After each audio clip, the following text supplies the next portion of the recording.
Buenas tardes. Bueno, la verdad es que hay una combinación de factores, la limitación de la movilización y también que inicialmente eso fue muy restrictivo y también que el sistema de salud se reorganizó como para atender una situación bastante crítica, que es lo que se veía que había ocurrido en otros países. Hizo que todo lo que tenga que ver con controles se dilate o se posponga. Como ustedes decían al principio, ahora hay mayor libertad para la movilización, lo cual hizo también que las actividades que se consideren prioritarias se vuelvan a reabrir o a reconsiderar. Y bueno, ahora han habido nueva apertura de actividades que inicialmente no se consideraban esenciales en la medicina porque no estaban dirigidas a la atención de COVID, y bueno, ha hecho que nuevamente se retomen los controles. De hecho, la mayor parte de los centros de diagnóstico y de estudios complementarios, de diagnóstico complementario, ya hace un tiempo que están activos y de hecho y están funcionando, y eso ha hecho que se retomen, sobre todo lo que tiene que ver con mamografías y ese tipo de cosas. Así que Es importante sí, es perdón. importante. Sí, perdón. Sí, no, digo, ¿por qué es tan importante el control preventivo? Bueno, en general el objetivo ideal de la medicina es no llegar a la instancia de tratamiento o eh, de buscar alternativas de cura. Si se puede hacer atención primaria, si se puede hacer prevención, es mucho mejor. Hay muchas áreas en las cuales esa prevención primaria es efectiva. Y bueno, un ejemplo importante de eso es el de la patología mamaria, que si uno logra atenderla a tiempo, diagnosticarla a tiempo, tiene altas chances de curación en muchos casos, sobre todo en lo que tiene que ver con el cáncer de mama, y por lo tanto es muy importante. Lo mismo pasa con el cáncer de cuello de útero, que es básicamente un cáncer altamente prevenible si el diagnóstico es oportuno, y eso requiere de controles relativamente sencillos como son el Papa Nicolau y hoy también el test HPV. Esto con la irrupción de esta pandemia es cierto que inicialmente se vio condicionado, se sugirió posponerlo. De hecho, en general en estos controles 1 o 2 meses no deberían hacer gran diferencia. Pero bueno, a medida que esto va pasando y va pasando el tiempo, nos damos cuenta que esto es algo de lo cual vamos a tener que convivir un tiempo largo. Entonces, bueno, si estábamos dentro del año que nos tocaba el control, es importante en lo posible hacerlo. Claro. Doctor, ¿a partir de qué edad es conveniente hacerse este tipo de controles y hasta qué edad? En lo que tiene que ver con las mamas, bueno, han ido y venido las recomendaciones. Lo que es importante hacer hincapié a toda edad es el autoexamen, que es una muy buena herramienta, que complementado con el examen mamario por un ginecólogo, nos da un muy buen escenario de protección y de prevención, sobre todo hasta los 40 años. A partir de los 40 años es recomendado al menos realizar una mamografía, y después hacerlo anualmente a partir de los 50 años. Entre los 40 y los 50 hay mucha discusión, pero bueno, por lo menos una mamografía, al menos una mamografía es lo que está recomendado, y obviamente que hay que ajustar eso a los antecedentes de la paciente. Hay situaciones de riesgo que hacen necesario otro tipo de controles, pero en términos generales, con esos métodos de screening que se llaman, son suficientes como para prevenir en buena medida las formas avanzadas o graves de cáncer de mama. ¿Es Doctor, suficiente con una mamografía o en algunos casos es necesario complementar con una ecografía? sí, bueno, ese es el tema con las mamografías a edades muy tempranas, que no son la densidad de la mama, de una mama joven que todavía está sujeta a los cambios de los estrógenos, los cambios mensuales de los estrógenos que ocurren con el ciclo menstrual, hace que las mamas estén muy densas y que una mamografía tal vez no dé toda la información que necesitamos y a veces hace falta complementarlo con una ecografía. En general, la ecografía, cuando uno identificó un nódulo que es palpable, es también una muy buena herramienta. Por eso, dependiendo de la edad, lo mejor es el autoexamen complementado con un examen por un ginecólogo. Muchas veces eso suele ser suficiente. El cáncer de mama es un cáncer que aumenta el riesgo con la edad de la mujer. Entonces, a más edad es donde hace falta más estudios complementarios y ahí, por ejemplo, es donde se hace muy útil la mamografía, sobre todo después de los 50 años, que además de donde mejor información nos da por las características de las mamas. Doctor, bien. ¿Y hasta qué edad, por ejemplo, el tema del Papa Nicolau, hasta qué edad se tiene que realizar la mujer? La mamografía ya sabemos que es de por vida, ¿no? Sobre todo en los años ya adultos. Correcto. Sí, la mamografía es de por vida y como les decía, después de los 50 lo ideal es que sea anual.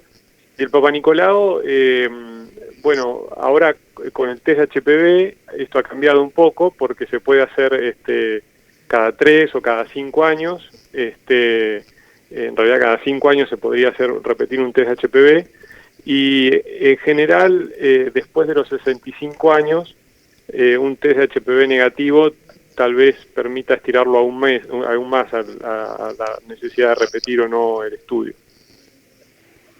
Doctor, tanta presencia del COVID en los medios, por ejemplo, lo cual es lógico, ¿no? O sea, no es algo que se reproche, pero ¿no va en contra también de algunas otras cuestiones o que la gente por ahí se olvide de algunas cuestiones, como en este caso, este tema que estamos hablando, o alguna otra enfermedad también, o algún chequeo, por ejemplo?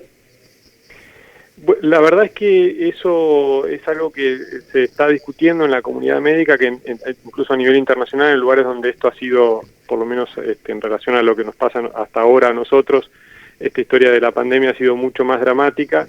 Sí se vio que, y es más, se ha planteado como duda si no han habido muertes por otros motivos que pudieron haber sido evitadas, pero que se demoró la consulta, sobre todo lo que tiene que ver con eventos cardiovasculares. Se retrasó o no se realizó la consulta por el temor a ir a las guardias, a ir a los hospitales ante un escenario muy dramático de mucha cantidad de casos.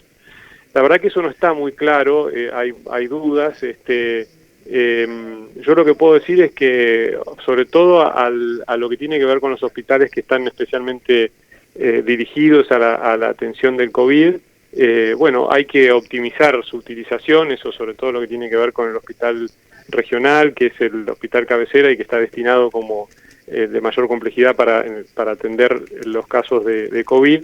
Está bueno, sobre todo en esta época, optimizar la utilización sobre todo de la guardia.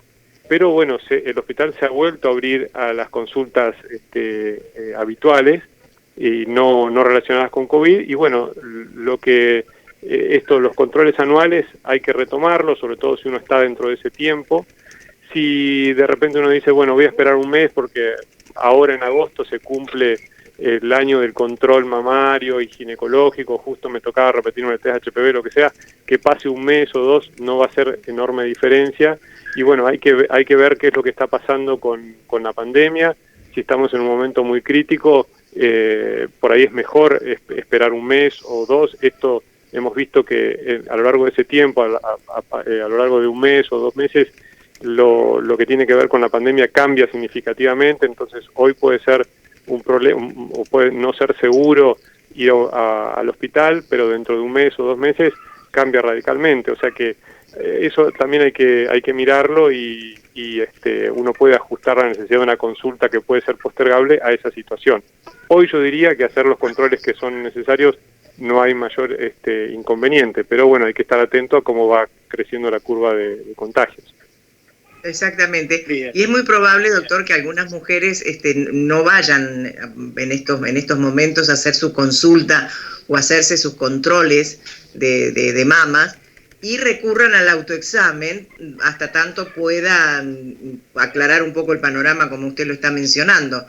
¿Qué tienen que tener en cuenta cuando se hacen el autoexamen?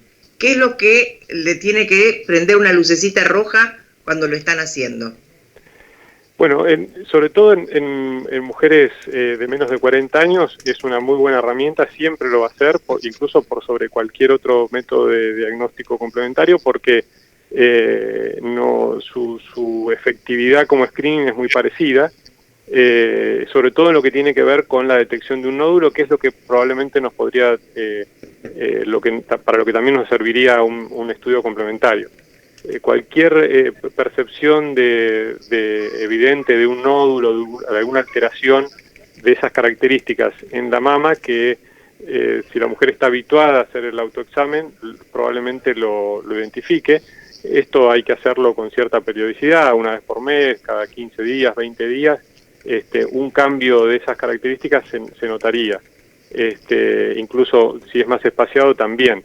Lo importante es eso, que la mujer esté... reconozca las características de su mama, y entonces un cambio, sobre todo con esas características como de un nódulo, como si fuera un garbanzo o un poroto, lo puede percibir, y bueno, a veces es simplemente sacarse la duda. Si uno nota que esa diferencia, el ginecólogo con el examen puede decir, no, mira, quédate tranquila, esto en realidad es el reborde de la glándula, es un ganglio, eso se puede notar. O bueno, simplemente decir, mira, sí, realmente se toca un nódulo, pero quédate tranquila, no es preocupante, con una ecografía o eventualmente con una mamografía se termina de resolver. Después de los 50 años, lo ideal es tener una mamografía todos los años. La verdad es que el problema que nosotros tenemos en nuestro país, o lo que es un problema para nuestra sociedad, por ahí la irrupción de la pandemia no lo modifica mucho. El alcance de los métodos de screening no es suficiente, porque porque el sistema no es suficientemente bueno para dar esa respuesta. Eso ya ocurría antes de la pandemia, y la verdad que esa es la variable por ahí más importante. Hay que seguir insistiendo con los programas de screening, tanto para la patología del cuello uterino, con el test de HPV, como la mamografía. Y bueno, para eso la provincia, el Ministerio de Salud maneja distintas estrategias. Hay muchos programas que apuntan a eso, pero que tienen que seguir creciendo y mejorando. Por eso es lo que va en última instancia a servir como a estos métodos como screening y prevenir formas avanzadas de patología. Eso es previo también a la pandemia. Bien. Doctor Domínguez, muchísimas gracias por este contacto con Cambio de Aire, para aclarar este tema y algunos otros que seguramente los tendrá usted en su agenda, ¿eh? Así que muchas gracias. No, bueno, por favor, gracias a ustedes.